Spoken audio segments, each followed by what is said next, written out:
બાકી આપણું શું હોઈ શકે છે?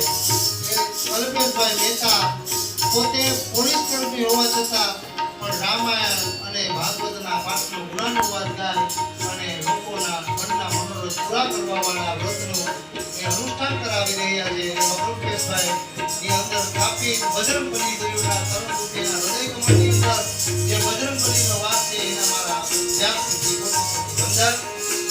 અલ્પેશભાઈ મહેતા અહીંયા વ્યાપથી પધારશે. અંબિકે હો અંબિકે જય હો જગદંબિકે અંબિકે હો અંબિકે જય હો જગદંબિકે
અંબિકે હો અંબિકે જય હો જગદંબિકે સર્વમંગલ માંગલ્ય શિવે સર્વાર્થ સાધિકે શરણ્ય